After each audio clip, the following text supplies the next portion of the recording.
নমস্কার, আমি বৈশাখী। শিল্প সাহিত্য বাই বৈশাখী চ্যানেলে সকল শ্রোতা বন্ধুদের স্বাগত জানাই। আজ আপনাদের বলবো গল্প আত্রেয়ীর বুকে। গল্প পাঠ এবং গল্প লেখায় আমি বৈশাখী বিশ্বাস দেবনাথ। গল্পটি প্রাপ্তমনস্ক শ্রোতা বন্ধুদের জন্যে। প্রথম থেকে শেষ পর্যন্ত শুনবেন। ভালো লাগলে অবশ্যই লাইক করবেন, কমেন্ট করবেন, শেয়ার করবেন এবং আপনাদের প্রিয় চ্যানেল শিল্প সাহিত্য বাই বৈশাখী সাবস্ক্রাইব করে বেল বাটন প্রেস করে পাশে থাকতে একদম ভুলবেন না। বন্ধুরা, শিল্প সাহিত্য বাই বৈশাখী এখন চলে এসেছে ইউটিউব মিউজিক পডকাস্টে। ইচ্ছে করলে আপনারা সেখান থেকেও গল্প শুনতে পারেন এবং আপনাদের ব্যক্তিগত মতামত আমার সঙ্গে শেয়ার করতে পারেন। আজ আপনাদের বলবো গল্প আত্রেয়ীর বুকে। প্রাপ্তমনস্ক শ্রোতাদের জন্য গল্পটি লেখায় এবং পাঠে আমি বৈশাখী বিশ্বাস দেবনাথ। বুকের ওপর থেকে কাপড় সরিয়ে ব্লাউজের হুকগুলো একটা একটা করে খুলতে শুরু করে মেয়েটা। আর অন্তর্বাসটা খোলার সাথে সাথেই দৃশ্যমান হয় সেই অপার্থিব সৌন্দর্য যার অধিকারী কেবল একটি নারীই হতে পারে। ভারী বক্ষ দুটো ভার হয়ে রয়েছে, আকারে অনেকটাই স্ফীত। চারিদিকের বাদামি রংটা আর মাঝখানে বাদামি বৃন্তটা টস টস করছে। হা করে তাকিয়ে রয়েছে দুটো চোখ। তবে এই চোখের দৃষ্টিতে কামনা নেই, কামের আখ্যান নেই, লালসা নেই, রয়েছে অসম্ভব ঋণ।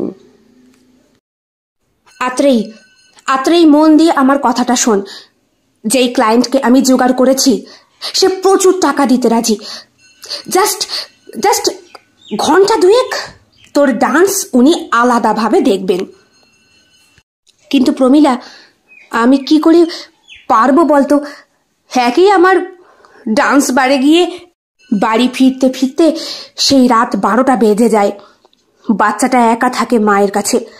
বাড়িতে এসে কম বকা আমায় শুনতে হয় না। তাছাড়া মা বলেছে কয়েকদিন পরে বহরমপুর ফিরে যাবে।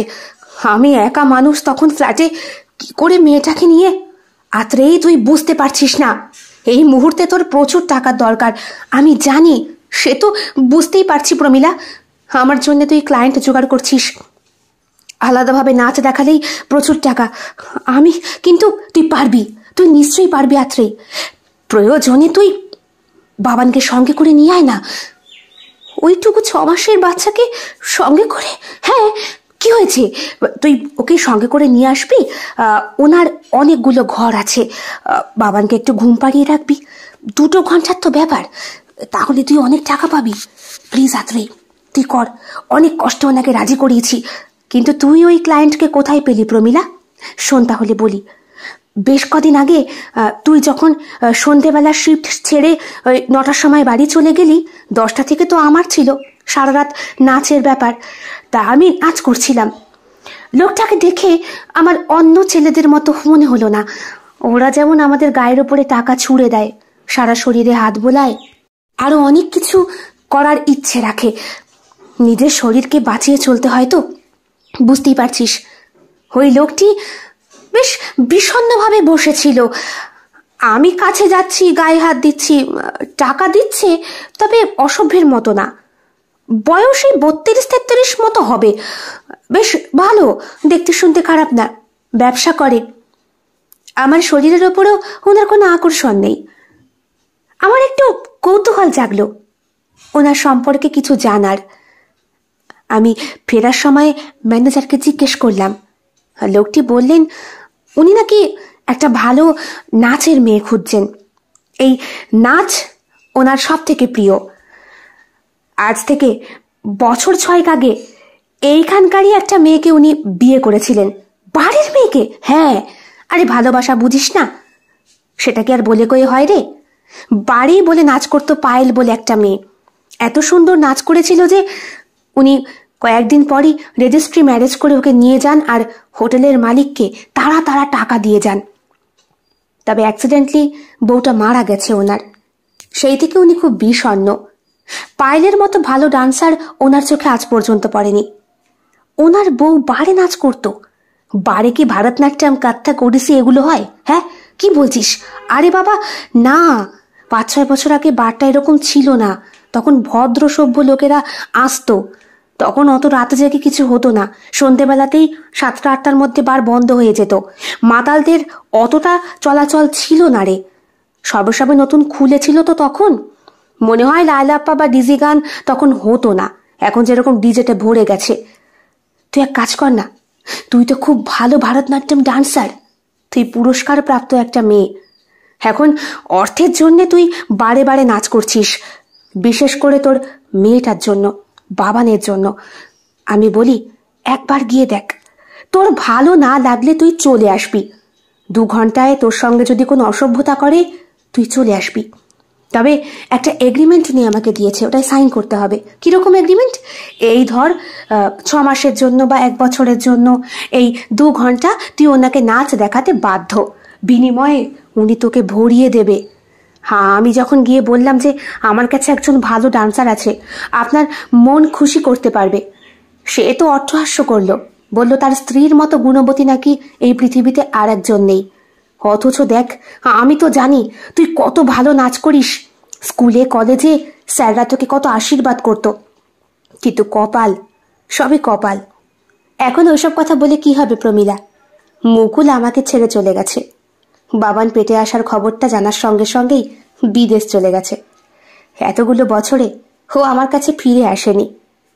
আমি তো এখন মনে মনে ভাবি, শেষ যাত্রায় ওর সাথে হোটেলে দেখা করতে না গেলেই বোধহয় আমার সর্বনাশটা হতো না। কিন্তু বিশ্বাস করো, সেই সময় এমন একটা সিচুয়েশন ছিল, আমি না নিজেকে সামলে রাখতে পারিনি। ও এত কান্নাকাটি করছিল, আমার কাছে ভালোবাসা ভিক্ষে চাইছিল, আমি ওকে স্পর্শ করতে বাধ্য হয়েছিলাম রে। চোখ বুঝে মেনে নিয়েছিলাম ওর শরীরের সবটুকু। কিন্তু ও বিদেশে চলে যাওয়ার পরে যখন 1 মাস পর ওকে জানালাম যে আমি প্রেগনেন্ট হয়েছি, ও ডাক্তার হয়ে আসলে যাতে ওর বাড়িতে বলে আমাদের বিয়েটার কথা, ও সঙ্গে সঙ্গে ডিনাই করলো, আর এলো না। যাক, বাদ দে আত্রেই, নতুন করে যখন বাঁচতে হবে তোকে আর আমাকে, তখন তো সবটাই মানতে হবে। মাসিমা কবে যাবে? এই তো 2 দিনের মধ্যে বহরমপুর ফিরে যাবে। বাবা তো বাড়িতে একা, বল, রান্না বান্না খাওয়া দাওয়া বাবারও তো কষ্ট হচ্ছে, তার উপরে প্রত্যেক দিন কলকাতায় যাতায়াত করা, 4টিখানি কথা।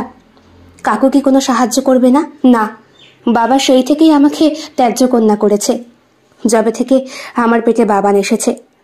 তবে আমি মাতৃত্বের স্বাদ রক্ষা করেছি রে, আমি নিজেও বলে মা হয়েছি, স্কলারশিপের টাকায় পড়াশোনা চালিয়েছি, আর তার সাথে মেয়েটাকেও দেখভাল করেছি। ভাগ্যিস তুই ছিলি, না হলে তো ওসব রাখ না, এখন তো তুই নিজের একটা ভাড়া বাড়িতে রয়েছিস, প্রয়োজন কিছু টাকার আর একটা ভালো জব। তবে এবার মনে হচ্ছে তোর ভাগ্য বদল ঘটবে। প্রমীলা ফোনটা রেখে দেয়, আত্রেই আয়নার সামনে গিয়ে দাঁড়ায়। শরীরে ক্ষীণ মাত্র পোশাক পরা, একটা ব্রা, একটা পেন্টি, তার ওপর দিয়ে পাতলা একটা আবরণ। ভারতনাট্যম ডান্সে পুরস্কার প্রাপ্ত মেয়েটা আজ বারে নাচ করে নিজের পেট চালায়। ভাগ্যের একটা অমোঘ পরিহাস। ভালোবাসত সে যাকে, মুকুল, সে তার গর্ভে মুকুল ধরিয়ে দিয়ে পালিয়ে গিয়েছে। তবে নিজের ভাগ্যকে খুব একটা দোষারোপ আত্রেই করে না, বরাবরই মেয়েটা স্বাধীন চেতা, ইচ্ছে মতো জীবনযাপন করতেও পছন্দ করে। শাখা নেই, পলা নেই, সিঁদুর নেই, অথচ কোলে একটা সুন্দর ফুটফুটে সন্তান নিয়ে যখন মার্কেটিং করতে বেরোয়, তখন অনেকগুলো ছেলেই ওর দিকে তাকায়। হয়তো ওর হাতের শাখা পলাটাকে খোঁজে, অথবা কপালের সিঁথির সিঁদুরটা। মনে মনে হয়তো বলে, কুমারী বয়সে মা হয়েছে তো কি হয়েছে। আমাদের দেশও খুব শিগগিরই পাশ্চাত্যের ধ্যান ধারণায় চলে আসবে, সেখানে পিতৃতন্ত্র মাতৃতন্ত্র নিয়ে মাথা ঘামাঘামি করার সময় নেই লোকের। আত্রেই খুব সুন্দর করে সাজে, ঠোঁটে লিপস্টিক দেয়, গাঢ় লাল লিপস্টিক। ওর ঠোঁটের ওপরে ছোট্ট একটা কালো তিল আছে, সামান্য একটু আইলাইনার দিয়ে সেই তিলটাকে আরো বেশি স্পষ্ট করে তোলে আত্রেই। চোখে বেশ ডিপ করে কাজল পরে, চোখের পাতার ওপরটা স্মোক আই তৈরি করে। মুখে মেকআপ দেয়, তবে বোঝা যাতে না যায় সেই রকম ভাবে। আত্রের গায়ের রংটা ফর্সাও না কালো না, মাঝামাঝি। মাথার চুলগুলোকে স্ট্রেটনার দিয়ে বেশ কোকড়ানো কোকড়ানো স্টাইল করে কোমর পর্যন্ত আনে। পরনের পোশাকটা ভেতরে কালো ব্রা আর প্যান্টটি, তার উপরে কালো রঙের পাতলা নেটের মতো একটা আবরণ। চেহারায় চাকচিক্য আছে, মাঝে মধ্যে শুধু একটু লজ্জা জিনিস প্রকাশিত হয়। বুকে ভরা দুধ তো, বাচ্চাটা কাঁদলেই টপ টপ করে দুধ গড়িয়ে পড়ে কোমর বেয়ে, শরীর বেয়ে। সেটা ঢাকার জন্যই আত্রেই এই কালো পোশাকটা পরাটাই বেশি সুবিধা বলে মনে করে। একই আত্রেই, তুমি এখনো তৈরি হওনি? হ্যাঁ তো স্যার, এই তো আসছি। আরে এসো, ক্লায়েন্টরা সব বসে রয়েছে। ববি কোথায়? ববি তো আজকে আসেনি। ওহ, এই ছেলেটা। তা তুমি কার সঙ্গে নাচ করবে? একা পারবে? আমি একাই পারবো। দেখো, আমাকে ডুবিয়ে দিও না, আমার এই ব্যবসা কিন্তু তোমাদের ওপরই। না না স্যার, আমি আপনাকে ডোবাবো না। ভালো কথা, শোনো, তোমার একটা নতুন ক্লায়েন্টের কথা আমাকে প্রমিলা বলল। আলাদা করে 2 ঘন্টা তার বাড়ি গিয়ে তোমাকে নাচ করতে হবে, ডান্স করতে হবে, তার সঙ্গে শুতে হবে না। মাথায় রেখো, তোমার তো বিছানায় যেতে আপত্তি। স্যার প্লিজ, এইভাবে আপনি আমায় বলতে পারেন না, আমি একটা সন্তানের মা, সেই জন্যই তো বলছি। তাছাড়া আজকে থেকে তো তোমায় চিনি না, অনেক দিন হয়েছে। আমি জানি তুমি মেয়ে হিসাবে কেমন। যেই ক্লায়েন্টের কথা তোমাকে প্রমিলা বলেছে, নিতান্তই ভদ্র মানুষ। উনি নাচ দেখতে খুব পছন্দ করেন, ওনার স্ত্রী মৃত, তাই আমি সবটাই জানি স্যার। আপনি বরং ক্লায়েন্টদের কাছে যান, আমি এক্ষুনি আসছি। আত্রাই নিজেকে পরিপাটি করে নিয়ে চলে যায়। বাড়িতে বাবানকে রেখে এসেছে। দিন কতক হলো মা এসেছে বেড়াতে। মেয়ের এমন দুরবস্থায় মা বাবাকে বহুবার বোঝানোর চেষ্টা করেছে, মেয়ে একটা ভুল করে ফেলেছে, ওকে ক্ষমা করে দাও, ওকে এই বাড়িতে নিয়ে এসো। আরে ও তো তোমার রক্ত, আমার রক্ত হলে অমন ভুল কখনো করতো না। সুভাষ, প্লিজ একটু বোঝার চেষ্টা করো, আমার তো তোমাকে সন্দেহ হয় মৈত্রেয়ী, আদৌ ও আমার তো। মাকে এমন করে বাবা অপমান করে। একমাত্র মেয়ে আত্রেয়ী কিচ্ছু বলতে পারে না। কলেজে পড়াকালীনই মুকুলের সঙ্গে আলাপ হয়েছিল। মুকুল এমপির ছেলে, বাড়িতে বাইক নিয়ে আসতো, ওকে কলেজে পৌঁছে দিয়ে আসতো। প্রথম থেকেই মুকুলকে খুব একটা পছন্দ না ওর। সুভাষবাবু ইনকাম ট্যাক্স ডিপার্টমেন্টে চাকরি করতেন, এখন রিটায়ার্ড করেছেন। এই কারণেই বোধহয় মুকুল আত্রেয়ীর সঙ্গে বেশি ওঠা বসা করত, এটাই মনে মনে ভাবত সুভাষবাবু। কিন্তু মুকুল যে এমন করে মেয়েটাকে ডোবাবে, বুকের ভেতরে মেয়ের প্রতি অসম্ভব অভিমান আর ক্ষোভ নিয়ে উনি মেয়েকে ত্যায্য করেছেন। শুধু বলেন, আমি না হয় বাপ, আমি না হয় ওকে তাড়িয়ে দিয়েছি, ও তো বাবা বলে আমাকে একটু জড়িয়ে ধরতে পারতো। হ্যাঁ, আমি কি মানতাম না? ওর বাচ্চাটাকে দেখতে কি আমার ইচ্ছে করে না? কথাগুলো মনে মনে বলেন সুভাষবাবু। চোখে মুখে রাগটা ফুটিয়ে তোলেন। মোটা পুরুষ্ঠু গোপ আর জোড়া ভ্রুতে 56 বছর বয়সী এই মানুষটিকে দেখলে অনেকটাই ভয় লাগার মতো। সাসপেন্ড হয়েছেন, সেই জন্যই চাকরি চলে গেছে অল্প সময়ের মধ্যেই। কোর্টে মামলা চলছিল, তবে উনি নিজে থেকে আর চালাতে চাননি। আর এই সাসপেন্ডের পেছনে রয়েছে মুকুলের বাবার হাত। সবটা জেনে নিজেকে গুটিয়ে নিয়েছিলেন তিনি। এখন পৈতৃক শাড়ির ব্যবসা ধরেছেন। বাড়িতেই শাড়ির দোকান বাবার আমলের ছিল, সেখানেই যা বেচা কেনা হয় তাতে সংসার খুব ভালোভাবে চলে যায়। একটাই মাত্র মেয়ে আত্রেয়ী, 3 তলা বাড়ি ওনার। ওনার বাবার রেখে যাওয়া কয়েক বিঘা ধানের জমি, পুকুর, সোনা দানা আর ব্যাংক ব্যালেন্স, বেশ মোটা অঙ্কের টাকা রয়েছে। ওনার মৃত্যুর পরে সব তো আত্রেয়ী পাবে, এইটা উনি খুব ভালো করেই জানেন। মেয়েকে বেশি স্নেহ করেন না, একটাই উদ্দেশ্য, থাক না, যেমন বাচ্চার জন্ম দিয়েছে তেমন বাচ্চার দায়িত্ব নিক।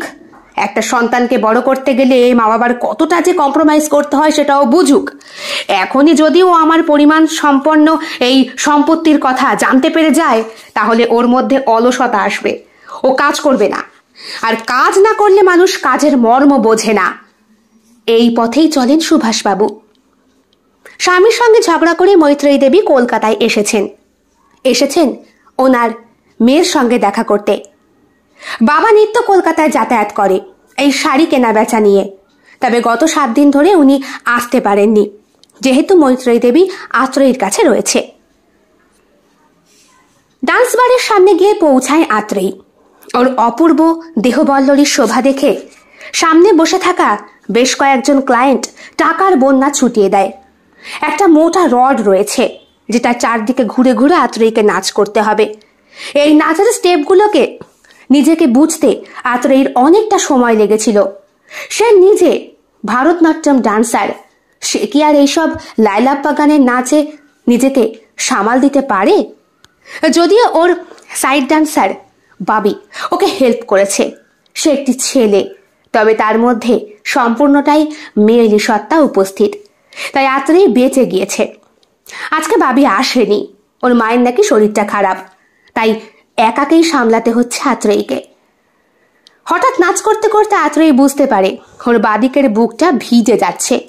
টপ টপ করে সেখান থেকে তরল সাদা স্তন বেরিয়ে যাচ্ছে এবং সেই স্তন ওর নাভিমূলের কাছে এসে আটকে যায়।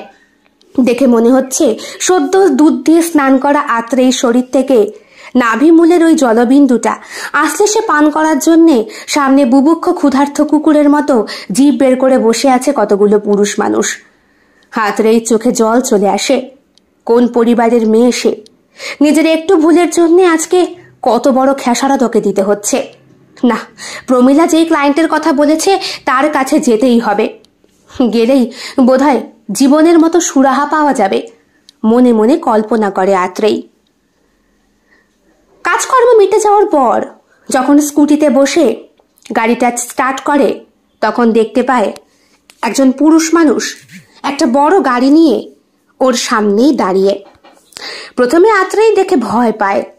এইসব মানুষগুলোকে দেখলেই বুকের ভেতরটা খোঁচা দিয়ে ওঠে, আর মুকুলের সাথে কাটানো বিভৎস সেই রাতের কথা মনে পড়ে।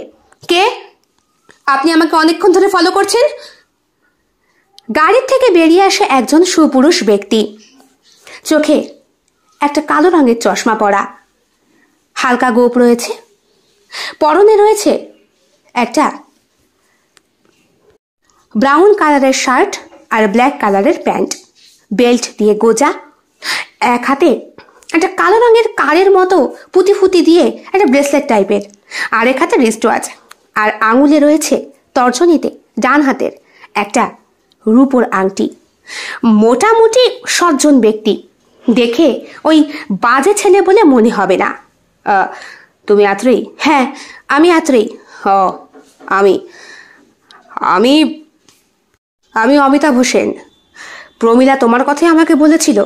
ও আচ্ছা আচ্ছা, নমস্কার। আত্রেয়ী নিজের ভুলটা বুঝতে পারে। আপনি আপনার বাড়িতেই আমাকে যেতে বলেছেন? দেখুন স্যার, আগামীকাল আমি যাব সন্ধ্যে 7টা থেকে 9টা পর্যন্ত। 9টার পরে আমি একটু বাড়ি যাব, তারপরে দেখো, তোমার রুটিন আমি শুনতে চাইনি। 7টা থেকে 9টা পর্যন্ত টাইমটা যেন মনে থাকে। আর তোমার ডান্স ভালো লাগলে আমি তোমাকে ডে শিফটের জন্যও রাখবো। কিন্তু স্যার, আমার সময় হবে না, বাড়িতে আমার বাচ্চা আছে। সবই আমি জানি, বেশি কথা বলার বা শোনার সময় আমার নেই। আমি অনেকক্ষণ ধরেই বাড়ির বাইরে দাঁড়িয়ে, আমাকে খুব শিগগিরই বাড়িতে ফিরতে হবে। লোকটি কথাটা শেষ করা মাত্রই গাড়ির ভেতর থেকে একটা বাচ্চার কান্নার শব্দ আত্রেয়ীর কানে আসে। কি ব্যাপার? লোকটা বাচ্চা নিয়ে এত রাতে? আমি চলি, হ্যাঁ, দেরি হয়ে যাচ্ছে। লোকটি কথা কমপ্লিট না করেই গাড়িটা স্টার্ট করে ভন করে ওর সামনে দিয়ে বেরিয়ে গেল ফুস করে। আত্রেয়ীও বলল, বাবা কেমন লোক রে।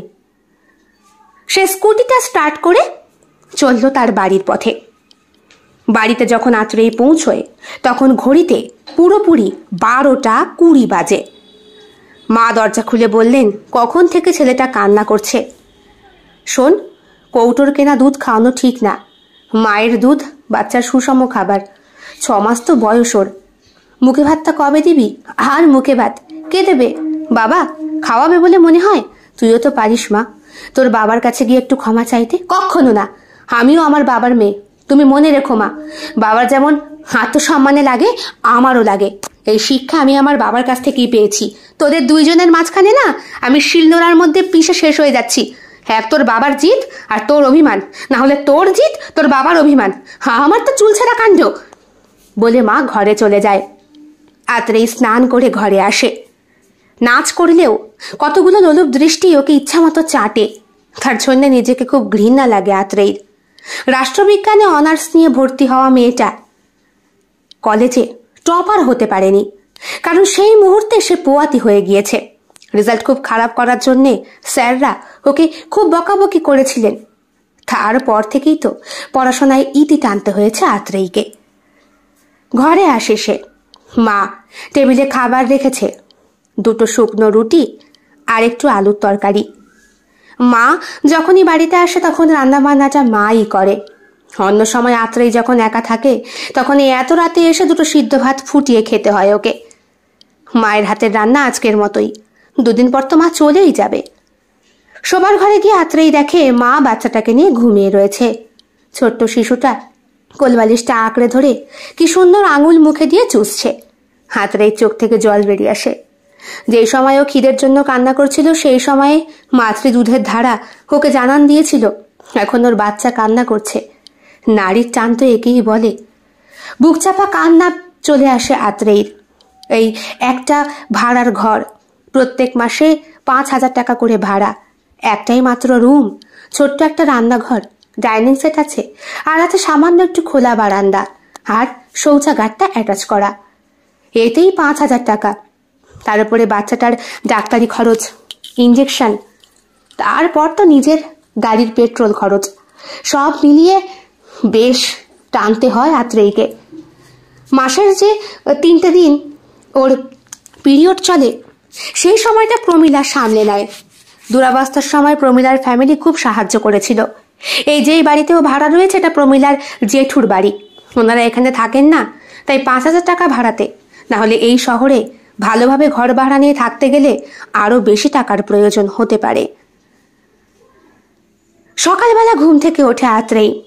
মা অনেক সকালে উঠেই রান্না বান্না করে দিয়েছে, শুধু বললেন, শোন, মেয়ের দুধ শেষ হয়ে গেছে, ওটা আনবি, আর তোর ঘরে খাবার জন্যে চাল, ডাল, তেল, লবণ আমি লিস্ট করে দিয়েছি, নিয়ে আসবি। আর এই নে, এখানে 10,000 টাকা আছে। কিসের টাকা মা? বাজার করবি তো, তো তো লাগবে। তারপরে তোর মেয়ের দুধের যা দাম, বাপরে বাপ, আমার মাথায় ঢোকে না। সরকার থেকে জিনিসের, এই বাচ্চাদের জিনিসগুলোর দাম এত কেন বাড়ায় বলতো? বাচ্চাদের ইঞ্জেকশন, বাচ্চাদের ওষুধ, বাচ্চাদের দুধ, সব কিছুতে অতিরিক্ত টাকা। একটা সাধারণ ঘরের মানুষ তার বাচ্চাকে লিকুইড খাবারটা খাওয়াবে কি করে? প্রত্যেক মায়ের বুকে তো আর ভরা দুধ থাকে না, আর শুধু মায়ের দুধের উপরে থাকলে তো বাচ্চাকে হবে না, একটু কিছু তো খাওয়াতে হয়। মা, তুমি আমি তো সরকারকে এই নিয়ে প্রতিবাদ করতে পারবো না, এর জন্যে অনেক বড় টিমের প্রয়োজন। ধর্ণা দিয়ে বসে থাকতে হবে, তবে তাদের কানে যাবে, না হলে যাবে না। দাও, কি লিস্ট আছে দাও, টাকা আমি দিতে পারবো না, আমার অ্যাকাউন্টে আছে, আমি ওখান থেকেই। কিন্তু মা, তুই আর কত টাকা ইনকাম করিস? মাস গেলে 5,000 টাকা তুই ভাড়া গুনছিস কেন? এর কমে হতো না? হতো, বস্তি এলাকায় হতো। বাচ্চাটাকে নিয়ে একা একা থাকতে পারতাম বলো? ভদ্রলোকের পাড়ার মধ্যে থাকতে গেলে একটু বেশি টাকা দিতেই হয়। তার উপরে ঘরে এসি রয়েছে, এটা তো বুঝতে পারছো না। আরে এসি থাকলেই বা ইলেকট্রিক বিল তো তোকে দিতে হয় না, আমায় দিতে হয় না। ওই 5,000 টাকা যে ধরে ওনাকে দিই, ওই ইলেকট্রিক বিলটা উনিই সামলে নেয়। হো, সবসময় এসির মধ্যে থাকিস না কিন্তু, বাচ্চা সর্দি লাগবে। আমি চালাই না, খুব গরম লাগলে তখন, না হলে এমনি পাখাতেই থাকি। আমার মেয়ে তো গরিবি আনার মধ্যে দিয়ে অভ্যস্ত হওয়া ভালো। মৈত্রেয়ী দেবী চুপ করে তাকিয়ে থাকেন আত্রেয়ীর দিকে। আত্রেয়ী এতটুকু গরম সহ্য করতে পারে না। বাড়িতে ওর জ্বালায় সুভাষবাবুকে এয়ার কুলার আনতে হয়েছিল, আর এয়ার কুলার আনার পর মেয়ে ঘর থেকে বেরোতো না, সারাদিন ঘরের মধ্যে। সব সময় এয়ার কুলার চালিয়ে চালিয়ে ঠান্ডা লেগে যেত, শ্বাসকষ্ট হতো, তাও ওই ঠান্ডার মধ্যে ওকে থাকতে হবে। বাইরের চারিফাটা গরম সহ্য করতে পারে না মেয়েটা, কারণ ও সারা শরীরে ছোট্ট ছোট্ট ঘামাচি ওঠে, যেগুলো ওকে অসহ্য যন্ত্রণা দেয়। গলায়, ঘাড়ে, পিঠে, হাতে সারাদিন চুলকোতেই থাকে। মেয়েকে কত ভালোবাসতেন সুভাষবাবু, আর সেই মেয়ে এখন রোদে পুড়ে জ্বলে কালো হয়ে গায়ের রং ময়লা করে অজস্র ঘামাচি নিয়ে ছোট্ট 6 মাসের বাচ্চাটাকে নিয়ে একাই চালিয়ে দিচ্ছে। মেয়েটা সত্যি বড় হয়ে গেছে, মেয়েরা কি না পারে। কান্না করছো কেন? তোমার কি চোখে জল ছাড়া কোনো কাজ নেই? বলে আত্রেয়ী। দাও, লিস্ট দাও। বলছি, শোন মা, তোর বিয়েটা তো অনুষ্ঠান করে দিতে পারলাম না, এই 10,000 টাকা না হয় আমার তরফ থেকে। আরে কি সব বলছো? বিয়েই হয়নি তো বিয়ে দেওয়া? টাকাটা তুমি রেখে দাও, বাবার জন্য শাড়ি নিয়ে যেও কলকাতা থেকে। এখানে নিউ মার্কেটে অনেক দোকান আছে, তারপরে বড় বাজারেও আছে। যদি বলো আমি স্কুটি করে নিয়ে যেতে পারি। হ্যাঁ রে, স্কুটিটা কত দিয়ে কিনলি? এইটা তোমার আমাকে কিনে দিয়েছে প্রমীলার বাবা। আমি নগদ কিছুই দিইনি, প্রত্যেক মাসে মাসে ইএমআইতে দিচ্ছি 2,000 করে। 1 বছর টানতে হবে। কত দাম নিয়েছে তা তুই নগদ টাকা দিসনি? না মা, নগদটা আমি দিইনি, প্রমীলা দিয়েছে। ও আমাকে বলেছে মাঝে মধ্যে তোর কাছে এসে বসবো, 2-1 দিন থাকবো, তখন খাইয়ে পুষিয়ে দিস। প্রমীলা আমার জন্য অনেক করে মা, অনেক। মেয়েটা আমার মতোই নাচ করে জানো তো। ওর বাবা মা ভাই সবাই সংসারের জন্য খাটে। কত ভালো আছে ওরা বলো তো। ওদের অর্থের জোর নেই, কিন্তু মনের ভালোবাসাটা অটুট। আমার যখন কিচ্ছু ছিল না তখন ওই মেয়েটা না থাকলে আমি একেবারে বানের জলে ভেসে যেতাম। মায়ের হাত থেকে লিস্ট নিয়ে আতরেই স্কুটি চালিয়ে বেরিয়ে যায়। সকালবেলা উঠে বাচ্চাকে ইচ্ছা মতো আদর করেছে, দুধ খাইয়েছে। হ্যাঁ, বাচ্চাটাকে লিকুইড খাবার খাওয়াতে হবে, মুখে ভাত দিতে হবে, কিন্তু কে দেবে? যার ভাই নেই, যার মামা নেই, তার তো দাদুই সম্বল, কিন্তু ওর দাদু তো থেকেও নেই। অন্যদিকে সুভাষবাবু ক্যালেন্ডার দেখে নাতনির জন্মের হিসেব করছেন। 6 মাস পূর্ণ হয়ে 7 মাসে পড়ল। অন্নপ্রাশনটা না দিলে তো নয়। মেয়েদের নাকি 7 মাসে নয়, 9 মাসে নয়, 5 মাসে দিতে হয়। কিন্তু উনি কি করবেন? নিজেই যাবেন যেচে? না না, যেমন জন্ম দিয়েছে তেমন বুঝুক, নিজেকে এই বলেই সামাল দেন তিনি। দিন 2 পরে মৈত্রেয়ী দেবীর বাড়ি ফেরার পালা। আর এই 2 দিনের মধ্যে একদিন আতরেই গিয়েছিল সেই লোকের বাড়ি, মানে অনিকেত সেনের বাড়ি। স্যার, আসতে পারি? আরে এসে গেছো, এসো এসো। বাড়ি চিনতে কোনো অসুবিধা হয়নি তো? না না স্যার, প্রমীলা ঠিক যেমন ঠিকানা দিয়েছিল তেমনই। আপনার বাড়িটা খুব সুন্দর, শহরের থেকে অনেকটা দূরে। এটা বুঝি বাংলো? হ্যাঁ, এটা আমার স্ত্রীর পছন্দে কেনা বাংলো। বেশ সুন্দর না? হ্যাঁ। বাড়ির নামটাও বুঝি আপনার? হ্যাঁ, ওর নামেই রেখেছি। ওর অস্তিত্ব এই সারা বাড়িতে ছড়িয়ে রয়েছে। বাড়িটা একতলা, কিন্তু ভেতরে ঢুকলে বুঝতে পারবে বাড়িটা দ্বিতল বাড়ি। তাই তো দেখছি, বিরাট বড় খোলা বারান্দা। ভেতরে ঢুকে 2 দিক থেকে 2 সারিতে সিঁড়ি উঠেছে। মাঝখানে বসার জন্যে ডাইনিং স্পেস রয়েছে, সোফা সেট আছে, রয়েছে সেন্টার টেবিল। গোটা বাড়িটা আকাশি রং করা, আর এই আকাশি রংটা আতরের সব থেকে পছন্দের কালার। সিঁড়ি দিয়ে ওপরে উঠেই 4-5টা ঘর দেখা যাচ্ছে। লোকটি অঙ্গুলি নির্দেশ করলেন, বললেন ওটা রান্নাঘর, ওখানেই সব সরঞ্জাম রাখা আছে। কি সরঞ্জাম স্যার? বাহ, তোমাকে 2 ঘন্টার জন্য বুক করেছি, সরঞ্জাম লাগবে না? আতরেই অবাক হয়ে যায়। লোকটা রান্নাঘরে ওকে কেন পাঠাবে? ওকে মেয়েদের কাজ করতে এসছে? তুমি এক কাজ করো আতরেই, তুমি বরং বসো, জামা কাপড়টা খোলো, আমি আসছি। কি? আমি কি দেহ বেঁচে খাই? আপনি ভুল মেয়ের সঙ্গে অ্যাপয়েন্টমেন্ট করেছেন। আহা, বসো না। আতরেইকে বসিয়ে দিয়ে ভেতর থেকে দরজা বন্ধ করে দেন অনিকেত বাবু এবং এগিয়ে যান রান্নাঘরের দিকে। রান্নাঘর থেকে উনি হাতে নিয়ে যেটা আসেন সেটা হলো একটা স্তন বের করার যন্ত্র, এক ধরনের পাম্পার, যেটা মেয়েদের বুকে লাগিয়ে দিলে অটোমেটিক পাম্প হয়ে দুধের বোতলের মধ্যে দুধ ভরে। বাচ্চার দুধ, যেটা মায়েরা সরবরাহ করে রাখে ফ্রিজে অথবা রুম টেম্পারেচারে। বাচ্চাকে যেটা সময় অসময়ে মা ঘরে না থাকলে খাওয়ানো যায়। এইসব কি? এটাই তো কাজ। এই 2 ঘন্টায় তুমি এই 8টা বোতল আমায় ভরে দেবে, আমার বাচ্চাটার জন্য। আত্রেই, ওকে তুমি প্লিজ বাঁচাও। আমার বউটা ওকে জন্ম দিয়েই চলে গেল। ও খুব ছোট জানো তো, ওর বয়স মাত্র 2 মাস। আমি ওর জন্মের সময় যে ডাক্তার ছিল হাজরা, ডাক্তার এস হাজরা, ওনাকে জিজ্ঞাসা করেছিলাম, আমার স্ত্রী তো ওকে জন্ম দিয়েই মারা গেছে, তাহলে ওকে খাওয়াবো কি করে? উনি বললেন মাতৃদুগ্ধ ছাড়া কিচ্ছু দেওয়া যাবে না, কারণ মাতৃদুধের বিকল্প নাকি কিছুই হয় না। বাচ্চাটা জন্ডিস নিয়ে জন্মেছিল, অনেকদিন হাসপাতালে ছিল। আমার স্ত্রীর শেষকৃত্য করার পরে ওকে বাড়িতে এনেছি। ততদিনে হাসপাতালের অনেক মায়েরা ওকে দুধ খাইয়ে বড় করেছে। বাড়ি আসার পরে খিদের জ্বালায় খুব কান্নাকাটি করত। তখন ওর বয়স মাত্র দিন 15। আমি একদিন দোকান থেকে, ওই ফার্মেসি থেকে লিকুইড দুধ কিনে এনে ওকে খাওয়াই, যেটা নাকি ছোট্ট বাচ্চাদের 1-2 মাসের। খাওয়ানোর পরে আমি তো পুরুষ মানুষ বলো, আমি তো মা না, মায়েরা এসব বেশি বোঝে।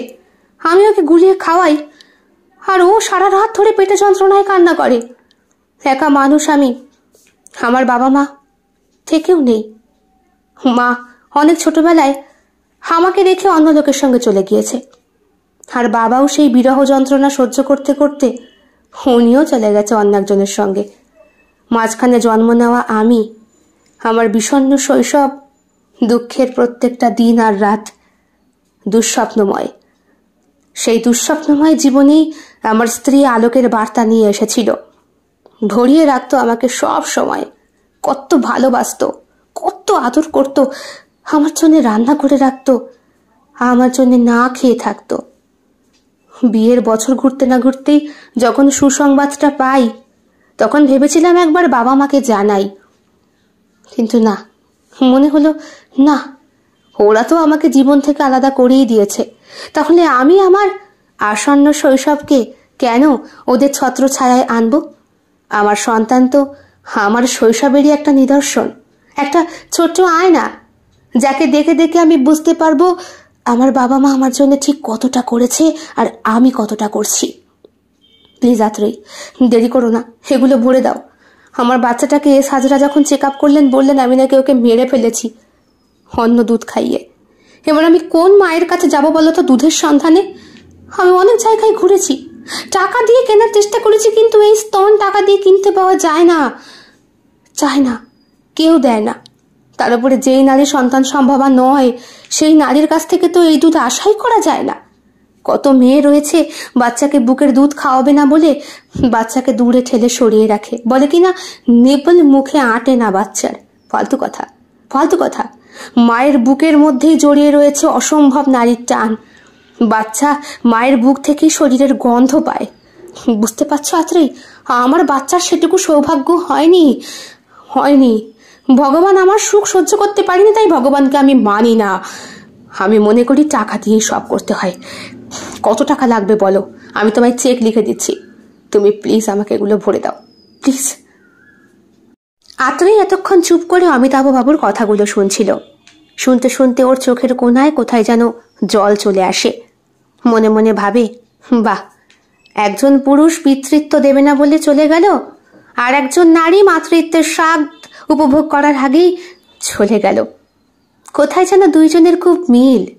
ভগবান টাইম মতো মানুষকে সুতোয় তুলতে পারে না, ভুল জায়গায় ছিপ ফেলে ভুল মানুষকে তুলে নেয়। আত্রেই বলে, কিন্তু আমার শরীর যে দুর্বল হয়ে যাবে। একই বাড়িতেই পাম্প করে দুধ রেখে এসেছি, আমারও 6 মাসের একটা বাচ্চা আছে, কিন্তু ও তো বাইরের খাবার খেতে পারবে আত্রেই? না, ওর অন্নপ্রাশন হয়নি স্যার। কে দেবে বলুন? আমিও তো একা মেয়ে মানুষ, মা মাঝে মধ্যে এসে থাকে। আমার পেটে বাচ্চাটাকে রেখে দিয়েই মুকুল পালিয়ে যায়, আর ফিরে আসেনি, ডাক্তারি পড়তে গিয়েছিল। আমি আমার মেয়েকে নিজের সাহসে বলে রেখে জন্ম দিয়েছি। নর্মাল হয়েছে ডেলিভারি ওর। খুব যন্ত্রণা ভোগ করেছি 3 দিন। আমার বান্ধবী প্রমীলা আমায় সাহায্য করেছে নর্মাল প্রসব করতে। তারপর থেকে আমার জার্নি শুরু হয়েছে স্যার। মেয়েটাকে রেখে আসি মাঝে মধ্যে প্রমীলার কাছে, মাঝে মধ্যে ওর মায়ের কাছে, মাঝে মধ্যে নিজেই সঙ্গে করে নিয়ে আসি। তোমার মেয়ে কোথায়? আজকে আনিনি, তবে আগামীকাল আনতে হবে। মা থাকবে না তো বাড়ি। তো কথা বাড়িয়ে সময় নষ্ট করো না আত্রেই, একই অনেকক্ষণ কেটে গিয়েছে আমার পূর্বজীবনের কথা শুনতে শুনতে। প্লিজ ভরে দাও, প্লিজ আত্রেই। ওপরের ঘর থেকে বাচ্চার কান্নার শব্দ আত্রেয়ের কানে আসে। মাত্র হৃদয়ে তো ওই বাচ্চাটার কান্নাতেও আত্রেই অনুভব করে ওর বাঁ দিকের বুক থেকে টপ টপ করে রস গড়িয়ে পড়ছে। সেই জলের ধারা ওর জামাটাকে ভিজিয়ে দিচ্ছে। আত্রেই জামা কাপড় খুলে ফেলে অনিকেতের সামনে। না, একজন মায়ের কোনো লজ্জা থাকে না। একজন মা তার স্তন দেখাতে দ্বিধাবোধ করে না, কারণ সে তখন মা হয়েছে। সে সর্বসমক্ষের সামনে তার সন্তানকে দুধ খাওয়াতে কুণ্ঠাবোধ করে না, কারণ সেই মুহূর্তে সন্তানের কান্না তার কাছে সব থেকে বেশি দামি। সন্তান তার কাছে সর্বমূল্যের, সব ধাতুর থেকে মূল্যবান। আত্রেয়ের ভরা বুকের দিকে তাকিয়ে রয়েছে অনিকেত। মনে মনে ভাবছে, ওর স্ত্রীর ভরা বুকটা দেখার সৌভাগ্য ওর হলো না। মা যখন তার বাচ্চাকে কোলে নিয়ে ঠোঁটের ভেতরে বুকের ওই ছোট্ট ছোট্ট বল দুটো ঢুকিয়ে দিয়ে বাচ্চা এক হাতে মায়ের স্তন ধরে রাখে, আর এক হাত আগলে রাখে মায়ের গালে, চুপচুপ করে পান করে দুধের ধারা। এই দৃশ্য দেখার জন্য বোধহয় ভাগ্য চাই। তারপরে মা লজ্জা পেয়ে আঁচল টেনে বাচ্চাকে ঢেকে নেয়, যাতে তার বক্ষ সৌন্দর্য কেউ না দেখে। কিন্তু প্রকৃতির দান এই বক্ষ সৌন্দর্যের মধ্যে লুকিয়ে রয়েছে অপার্থিব মাতৃত্ব, যেটার ভুল প্রয়োগ এখন অনেকেই করছে। এখন তো সোশ্যাল মিডিয়া খুললেই দুটো বুক বের করে বড় বড় বাচ্চাকে দুধ খাওয়ানোর ভিডিও দেখা যায়। আর এইগুলো করা মানে মাতৃত্বকে অপমান করা, এটাতে বিশ্বাস রাখে অনিকেত। চোখের নিমেষের মধ্যে 3টে বোতল ভরে যায়। আত্রেয়ীর বুকে ভরা দুধ। বলল, এইটা আপনি গিয়ে এক্ষুনি আপনার বাচ্চাকে খাইয়ে দিন, অনেকক্ষণ ধরে কাঁদছে। কিন্তু স্যার, এভাবে হলে তো চলবে না। আমি কদিন, কিন্তু তুমি যে এগ্রিমেন্টটা সাইন করেছো ওতে বছর 2-এর কথা লেখা আছে। 2 বছর? 2 বছর আমার শরীরে সব রক্ত বেরিয়ে যাবে, কিচ্ছু হবে না। তোমাকে আমি টনিক খাওয়াবো, তোমার বাচ্চাও দুধ পাবে, আমার বাচ্চাও পাবে। আর তোমাকে আমি এই মুহূর্তে 50,000 টাকার একটা চেক লিখে দিচ্ছি। প্রত্যেক দিন তুমি এতগুলো করেই টাকা পাবে। আমার বিরাট বড় ব্যবসা আত্রেয়ী, আমার দিন আনতে 10 লক্ষ টাকা ইনকাম। আমি বছরে 2 কোটি টাকা ইনকাম ট্যাক্স দিই। তাহলে বুঝতেই পারছো আমার সম্পত্তির অভাব নেই, অভাব রয়েছে মাতৃ দুধের, যেটা আমার খুব প্রয়োজন। বাচ্চাটা জন্ডিস হয়েছিল তো, তারপরে হার্ট ফুটো, অনেক রোগ নিয়ে জন্মেছে আমার ছেলেটা, একমাত্র তুমিই পারো ওকে বাঁচাতে। বলে আত্রেয়ীর হাত দুটো ধরে অনিকেত চোখে জলে ভাসিয়ে দেয়। অনিকেতের প্রতি আত্রেয়ীর মনের মধ্যে একটু হলেও ভালোবাসা হয়তো জেগে ওঠে। মুকুল এক ধরনের পুরুষ, এই মানুষটা আরেক ধরনের পুরুষ। না, সব পুরুষকে এক চাবিতে গাঁথতে নেই। সব ফুল পচা ফুল হয় না, কিছু কিছু ফুল ভালো হয়, যেগুলো দিয়ে সুন্দর সুগন্ধি মালা তৈরি করে দেবতার চরণে অর্পণ করা যায়। পাক্কা 2 ঘন্টা পরে আত্রেয়ী ওনার ঘর থেকে বেরিয়ে যায়। 50,000 টাকা নয়, 75,000 টাকার একটা চেক লিখে দিয়েছেন। এতগুলো টাকা পেয়ে স্কুটি চালাতে খুব ভয় করছিল। বাড়ি ফেরার পথে লোকটি ফলের রস খাইয়ে পাঠিয়েছে, বলেছে শরীর দুর্বল, কিন্তু অবশ্যই দুধ খাবে, নিজেও খাবে গরুর দুধ, আর পুষ্টিকর খাবার খাবে। এই টাকায় যদি না পোষায় আমার কাছে সে টাকা চেয়েও আমি দেব। কিন্তু স্যার, সামান্য দুধ, সামান্য দুধের দামের যে কি মূল্য তোমায় ভাষায় প্রকাশ করতে পারবো না। অসংখ্য ধন্যবাদ আত্রেয়ী, অসংখ্য ধন্যবাদ। অনিকেত বাবুর এমন একটা রূপ দেখবে আত্রেয়ী কল্পনাও করতে পারেনি। বাড়ি ফিরে মাকে সব কথা বলতেই তিনি প্রথমে খুব রেগে গিয়েছিলেন, পরে বললেন, এসব কথা কাউকে বলিস না, প্রমীলাকেও জানাস না। কেন মা? প্রমীলা তো আমার 2 দিনের সাথী, ওকে কেন বলবো না? ওকে বললে যদি ওর হিংসা হয়? মা, ও চায় আমি ভালো থাকি, আর তুমি কি না উল্টোপাল্টা কথা বলছো? হ্যাঁ রে, প্রমীলা বিয়ে করবে না? না, বিয়ে করে আমি যা কেস খেয়েছি, প্রমীলার বিয়ে করার শখ উঠে গেছে। ওর ভাইটাকেও ইঞ্জিনিয়ারিং পড়াচ্ছে। ভাইটা কত ভালো জানো, কতগুলো টিউশনি করে, দিদির হাতে টাকা তুলে দেয়। ওর বাবা মজুরিগিরি করে, ওর মা সেলাই মেশিনে কাজ করে, ও নিজে ডান্সার, বারে ডান্স করে প্লাস বাড়িতেও আবার নাচ শেখায়। আমাকেও তো বলছিল তুইও তো করতে পারতিস মা, বারে ফারে না গিয়ে এখানে। মা, বারে না গেলে আমি অনিকেতের সাথে মিশতাম না। আত্রেয়ী বুঝতে পারে একদিনের মধ্যে অনিকেত বাবু থেকে, অনিকেত স্যার থেকে অনিকেত হয়ে গিয়েছে, আর আতি থেকে তুমি। লোকটার চোখের মধ্যে অসম্ভব সারল্য আছে, আর আছে একটা মেয়ের প্রতি অসম্ভব সম্মান, যেটা সারা জীবন ধরেও হয়তো আত্রেয়ী মুকুলের কাছে পেত না। সেই দিন রাত্রেবেলা আত্রেয়ী আর যেতে পারেনি বাড়ি। অতটা দুধ দেওয়ার জন্যে শরীরটা ভীষণ দুর্বল। তারপরে নিজের মেয়েটাও আজকে মাকে ছাড়তে চাইছে না, খিলখিল করে হাসছে, মায়ের সাথে কত ভাষায় কথা বলছে। আত্রেয়ীর যেন মনে হচ্ছে ছোট্ট মেয়েটা বলছে, মা, আমার ভাইকে এনে দাও। ভাই মানে অনিকেত বাবুর ওই ছোট্ট ছেলেটা, একদম ছোট্ট, 2 মাস বয়সে শিশুরা যেরকম হওয়ার দরকার সেরকম নয়। অপুষ্টির অভাবে শিশুটা কেমন যেন শুকিয়ে গেছে, সারা শরীরে বোধহয় রোগ। ওকে যদি একটু কোলে নিয়ে বুকের ওমটা দেওয়া যেত। হ্যাঁ, মায়ের বুকের দুধের ওম, এই ওষুধ কোথাও পাওয়া যায় না, কোনো ডাক্তার প্রেসক্রিপশনে লিখতে পারবে না, একমাত্র একটা মা পারবে।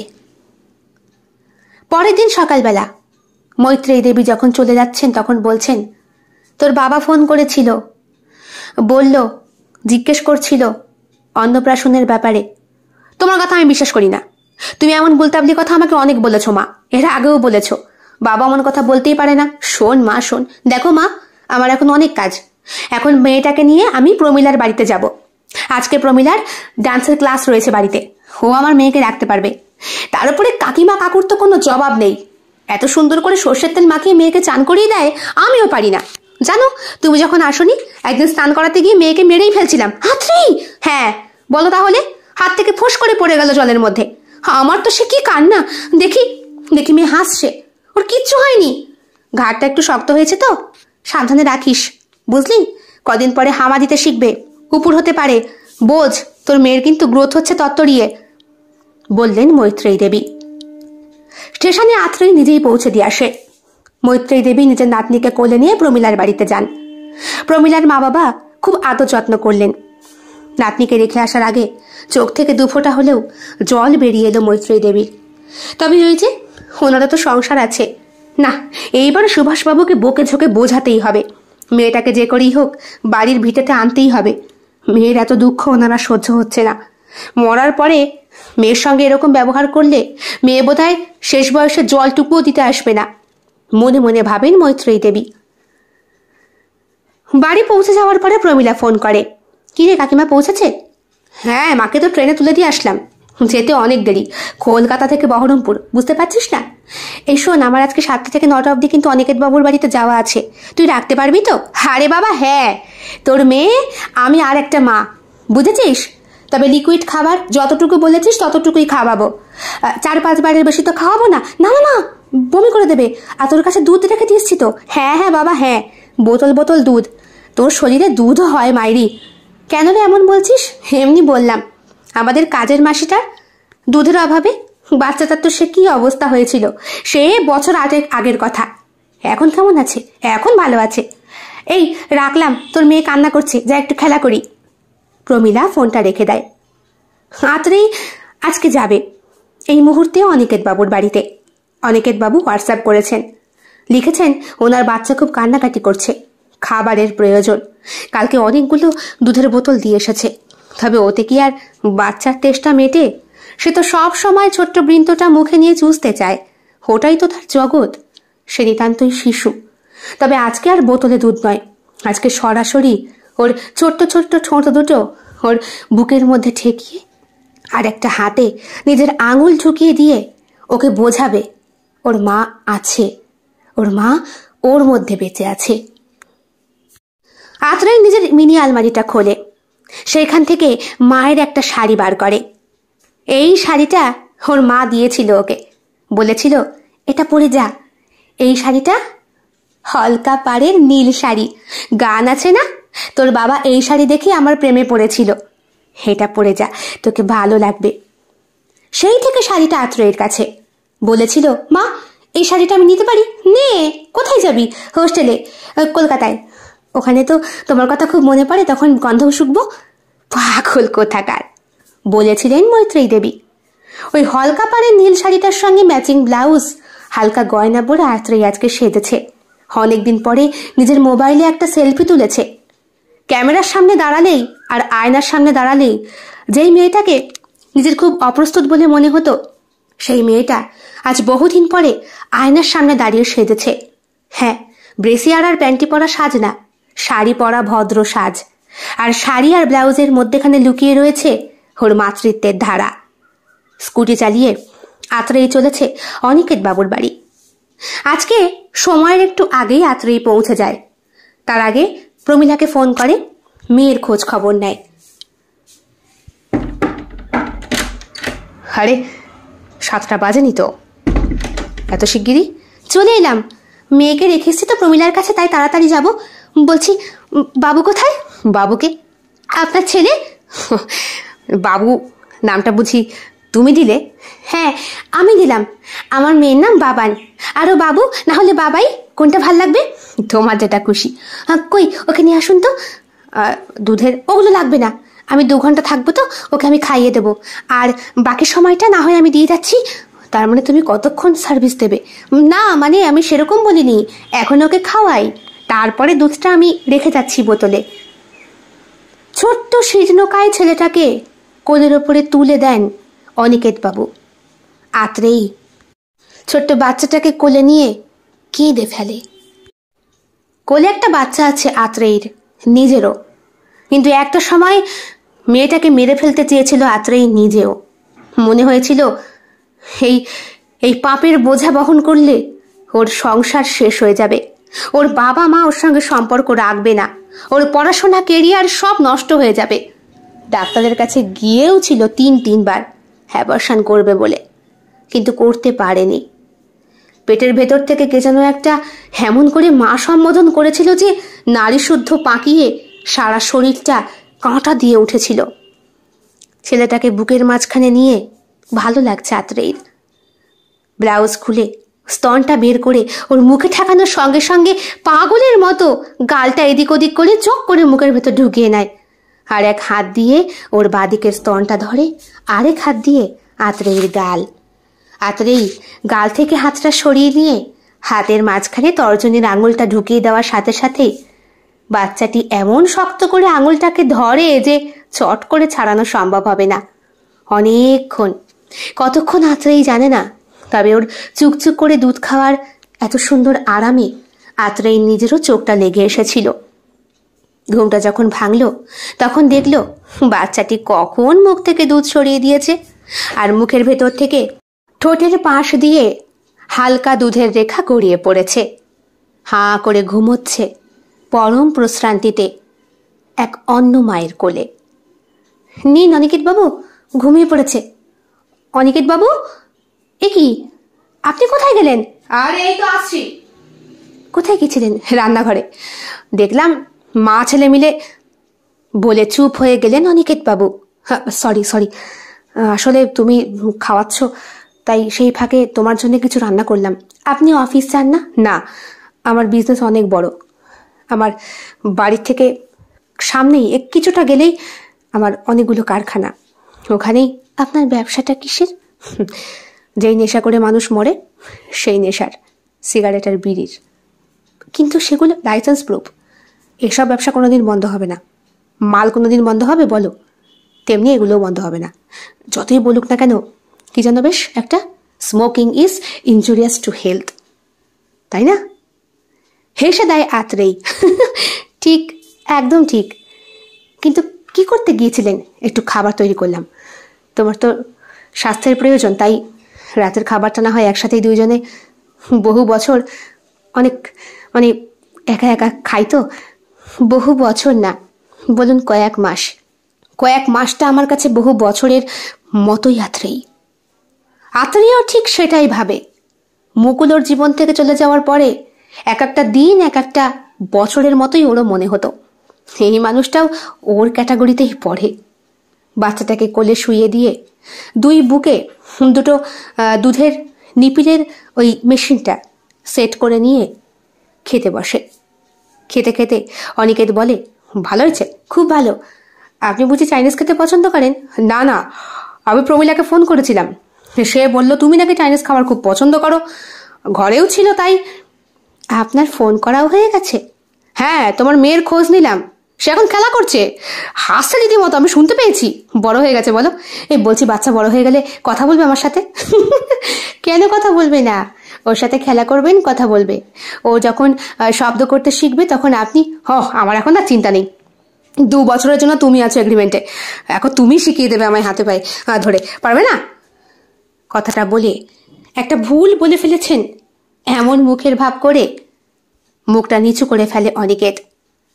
পাশে বসে থাকা অনিকেতের হাত দুটো ধরে আত্রেয়ী, বলে, ঠিক আছে, বন্ধুর মতো মনে করে বলছেন তো, আমি খারাপ ভাবিনি। মা ছেলে বললেও অসুবিধে নেই, আমি তো মাই, জন্ম না দি, দুধ তো খাওয়াচ্ছি, 1 ফোঁটা হলেও আমি না, আপনার ছেলে মানে আমার বাবাই আমার কাছে দুধের ঋণী তো। অনিকেত তাকিয়ে রয়েছে আত্রেয়ীর দিকে। হয়তো স্ত্রী বেঁচে থাকলেও এমন কিছু একটাই বলতো, তাই তো, দুধ খাওয়ালেই তো সে মা, আর মায়ের ঋণ জন্মেও শোধ করা যায় না। সেদিন আত্রেয়ীর বাড়ি ফিরতে রাত 10টা বেজে যায়। হ্যাঁ, 3 ঘন্টা সে দুধ দিয়েছে।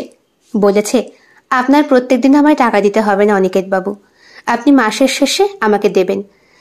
আর যদি পারেন একটা ভালো জবের, আমি না বার ডান্সারে ডান্স করতে চাই না, আমি খুব ভালো ভারতনাট্যম পারি, আমি চাই মাথা উঁচু করে বাঁচতে। আর 5টা লোক জিজ্ঞেস করলে কি কাজ করো, আমি বলতে পারি না, এমন কিছু একটা। শোনো আত্রেয়ী, তুমি অনলাইনে কাজ করবে? কোথায়? কেন, তুমি তো ইউটিউবে করতে পারো। সেইখানে তুমি তোমার নাচ মানে ডান্সের একটা চ্যানেল খুলতে পারো। কিন্তু অত সময় আরে হবে, ধীরে ধীরে গ্রো করবে। প্রয়োজনে তুমি আমার বাড়িতে থেকে, হ্যাঁ আমার বাড়িতে অনেকগুলো ঘর আছে, একটা কাজ করলে হয় না? একটা মেড রেখে দেবো খনি, তোমার মেয়ে আর আমার ছেলেকে দেখাশোনা করার জন্যে। সেই মেড তুমি যেই মুহূর্তে কাজ করবে বাচ্চাটাকে দেখবে, রান্না বান্না করবে, ঘরের কাজ করবে। আমারও একটা মেয়েদের প্রয়োজন। তবে কি বলতো, বাচ্চাটা একা থাকে তো, আমি যখনই বেরোই ওকে সঙ্গে করে নিয়েই বেরোই, তাদের ওপরে ভরসা করতে পারি না। কিন্তু তুমি, তোমার ওপরে চোখ বন্ধ করে ভরসা করা যায়। কি দেখলেন আমার মধ্যে এত ভরসা করছেন? মনুষ্যত্ব দেখেছি আত্রেই। হ্যাঁ, এখনকার কাজের লোকেরা বাচ্চাকে ফেলে মোবাইলে কথা বলবে, রিলস বানাবে, আপলোড করবে। তুমি তো তাই নও। তোমার কাছে মাতৃত্বটা সব থেকে বেশি গুরুত্বপূর্ণ। তাই এতটা ভরসা আমাকে না করলেও পারতে অনিকেত, যদি তোমার ভরসার মর্যাদা আমি না দিতে পারি। কথাটা বলা হলো না আত্রেয়ীর, তবে চোখের কোণায় ভালোবাসা এবং ভালো লাগা দুটোই বোধহয় নতুন করে উঁকি ঝুঁকি মারছে দুইজনের। বাড়ি চলে এসে রীতিমতো ফোন করে অনিকেতকে জানায় কয়েকদিনের মধ্যেই সে তার ছোট্ট মেয়েটিকে নিয়ে অনিকেতের বাড়িতে যাচ্ছে। তার থাকতে সুবিধা হবে। অনিকেতের কথা মতোই সে চ্যানেল খুলবে। আর অনিকেত বলেছে তার ফ্যাক্টরিতে একজন টাকা পয়সা হিসাবের লোক দরকার। ইচ্ছে করলে আত্রেয়ী সেই কাজটাও করতে পারে। দুটোই আত্রেয়ীর খুব পছন্দ। বাড়ি এসে প্রমীলাকে ফোন করে পুরো ব্যাপারটা বলতেই প্রমীলা বলে, হাতে তো চাঁদ পেয়ে গেছিস। অনিকেত বাবুর অনেক লাইন আছে জানা, তুই ওনার ফ্যাক্টরিতে আগে লাগ। শোন, চ্যানেল ফাইনাল পরে করিস, আগে খেটে করে কিছু করার চেষ্টা কর। চ্যানেলটা না হয় উপরি হবে। দেখ বাবা, অত পারবো না, ছোট্ট মেয়েকে সামলিয়ে। আরে তোর জন্য তো মেড রাখছে, ওনাকে একটু কাজে লাগিয়ে নে। কতগুলো টাকার দুধ তুই। দেখ প্রমীলা, যা বলেছিস আর বলিস না। দুধের ঋণ কখনো শোধ হয় না মানছি, কিন্তু বাচ্চাটা অনাথের মতো, মা ছাড়া। ওকে আমার খাওয়ালে খুব ভালো লাগে। বাবা বাবা, অন্য সুর মনে হচ্ছে। কি খবর? কিচ্ছু খবর না, যা ভাবছিস তাই নয়। কেন আত্রি, হলি বা খারাপ কোথায়? আমি তো মনে মনে এটাই ভেবেছিলাম, অনিকেত বাবু তোকে দেখে যদি পছন্দ করে আর তোরও যদি ওনাকে ভালো লেগে যায়, তাহলে তোর তো সংসারটা বাঁচে বল। তোর মেয়েরও তো একটা পিতৃ পরিচয় দরকার। আমাদের দেশে কিন্তু মাতৃ পরিচয় সব হয় না রে। তারপরে সমাজ, সংস্কার, সংস্কৃতি সবকিছু, আমি সবকিছুর ঊর্ধ্বে প্রমীলা। আমি মা, আমি একাই মা। আমি আমি আমার সন্তানের অধিকার কাউকে দিতে পারবো না, কাউকে না। সত্যিই কি তাই, নাকি অধিকার অলরেডি দিয়েই দিয়েছে আত্রেয়ী অনিকেতকে? 2 দিন পরে বাড়ির কাজটা ছেড়ে আত্রেয়ী যায় অনিকেতের কাছে। বাড়ির ম্যানেজারের কাছেও এগ্রিমেন্ট করা ছিল বছর 5-এর। সেখান থেকে বাঁচার জন্যে সাহায্য করেছে অনিকেত। অনেকগুলো টাকার চেক তাকে দিয়েছে, সেখান থেকে মুক্তি পেয়েছে। এই বাড়িটায় এসে একটা প্রশান্তির নিঃশ্বাস ফেলে আত্রেয়ী। বাবা মাকে জানানোর প্রয়োজন বোধ করেনি। মা শুধু এইটুকু জানে এখন আত্রেয়ীর ইনকাম খুব ভালো হচ্ছে, সে অন্য একটা ফ্ল্যাটে গিয়ে উঠেছে। মা কথা দিয়েছে সামনের মাসে আসবে, কিন্তু বারণ করে দিয়েছে আত্রেয়ী। বলেছে, না এসো না, আসলেই লোকে নানা কথা বলবে। 7 মাস পূর্ণ হবে তো মেয়েটার, দাদু অন্নপ্রাশন দিল না। তুমি একা এসে কি করবে মা? যদি বাবা আসে, বাবাকে সঙ্গে করে এনো। আমি এত বড় ভুল করে দিইনি যে তোমরা, মানে তুমি, আমাকে এইভাবে দূরে সরিয়ে দিচ্ছ। আরে চলে এসেছো? হ্যাঁ এসেছি। কোথায়? দেখি দেখি দেখি। হু মা, তোমার মেয়ে তো একদম তোমার মতো হয়েছে আত্রেয়ী। কোলে তুলে নিয়ে রীতিমতো চুমো খাচ্ছেন অনিকেত বাবু। আত্রেয়ী অবাক, লোকের বাচ্চাকে এইভাবে আদর করা যায় না? সেও তো করেছে অনিকেত বাবুর ছেলেকে। তোমরা আমার পাশের ঘরেই থাকবে, 2 ভাই বোন একসঙ্গে থাকবে। হ্যাঁ, মেয়েটকে বলা আছে উনি আগামীকাল থেকেই আসবে। তুমি সারাদিন ঘরে থেকে কি করবে? আমার সঙ্গে তুমিও বেরিয়ে যাবে, আমার সাইটে কাজগুলো বুঝে নেবে। তারপর দুজনে মিলে বাড়ি ফিরে 2 ছেলে মেয়েকে নিয়ে। আবার চুপ হয়ে যায় অনিকেত। বারবার কেমন যেন একটা অনধিকার চর্চার মতো কথা বলেও অধিকার বোধ অটোমেটিক জন্মে যাচ্ছে আত্রেয়ীর প্রতি আর ওর কোলের গবলু সন্তানটার প্রতি। সেই দিন সারা রাত জেগে 2জনে গল্প করে, অনিকেত আর আত্রেয়ী। আর পাকে পাকে বাচ্চা দুটোকে খাওয়ানো, তাদের পটি পরিষ্কার করা, হিসু পরিষ্কার করা, ডাইপার চেঞ্জ করা, আর তাদের পাশে কোলে বসিয়ে রেখে অজস্র গল্প করা। গল্পের যেন শেষ নেই। আত্রেই ওর কলেজ লাইফের কথা, ওর শিক্ষাগত ডিগ্রির কথা, তার সাথে সাথে অনিকেত। দুই পৃথিবীর মানুষ একই সমান্তরালে এসে ঠেকেছে। কথায় কথায় কত গল্প, কত কিছু, মাঝে মাঝে বাচ্চার কান্না, সব মিলিয়ে আত্রেয়ীর মনে হচ্ছে জীবনটা ভরে গিয়েছে ওর। হাতে শাখা নেই, সিঁথিতে সিঁদুর নেই, অথচ এই সামনের মানুষটাকে ইচ্ছে করছে একটু ছুঁয়ে দিতে। হয়তো অনিকেতেরও তাই ইচ্ছে করছে আত্রেয়ীকে একটু ভালোবাসতে। একটা অধিকারবোধ সৃষ্টি হয়েছে তো একে অপরের প্রতি। মা, বাবা, প্রমীলা সবাই এসেছিল। মেয়ের যখন 1.5 বছর বয়স, তখন সরাসরি অনিকেতের বাড়ি।